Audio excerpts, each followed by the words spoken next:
আদালত অবমাননার দায়ে খাদ্যমন্ত্রী কামরুল ইসলাম ও মুক্তিযুদ্ধ বিষয়ক মন্ত্রী আকম মোজাম্মেল হককে 50,000 টাকা করে জরিমানা করা হয়েছে। অনাদায়ে 7 দিনের কারাদণ্ডের নির্দেশ দেওয়া হয়েছে। আজ রোববার সকালে দুই মন্ত্রী সুপ্রিম কোর্টের আপিল বিভাগে হাজির হন। পরে তাদের শুনানি শুরু হয়।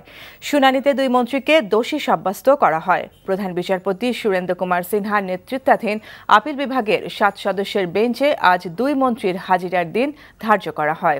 এর আগে 15 মার্চ মুক্তিযুদ্ধ বিষয়ক মন্ত্রী মোজাম্মেল হক আদালতে উপস্থিত হলেও সরকারি কাজে বিদেশে থাকা খাদ্যমন্ত্রী কামরুল ইসলাম ছিলেন না।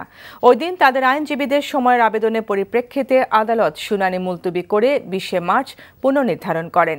20 মার্চ দুই মন্ত্রী আদালতে হাজির হন। তবে ওই দিন কামরুল ইসলামের লিখিত ব্যাখ্যা আদালত গ্রহণ করেননি।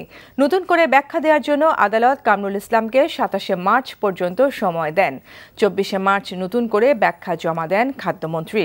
5 মার্চ 71-এর ঘাতক দালাল নির্মূল কমিটি আয়োজিত এক গোলটেবিল আলোচনায় খাদ্যমন্ত্রী কামরুল ইসলাম 71-এর মানবতাবিরোধী অপরাধে ফাঁসির আদেশ পাওয়া মীর কাশেম আলীর আপিল মামলা পুনরায় শুনানির দাবি জানান।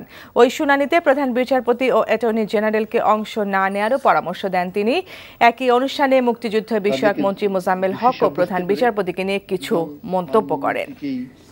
50,000 টাকা জরিমানা করেছেন। এই আদেশের ফলে তারা শপথে বহাল থাকতে পারে কিনা এটা এই মুহূর্তে আমার পক্ষে বলা সম্ভব না।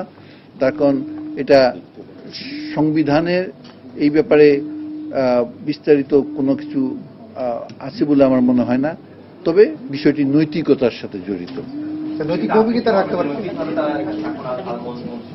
এটা সিদ্ধান্ত নেবে মন্ত্রিসভা। আদালতে এই অর্ডারের ভিতরে ওথ ভায়োলেশন সম্বন্ধে কিছু বলে নাই।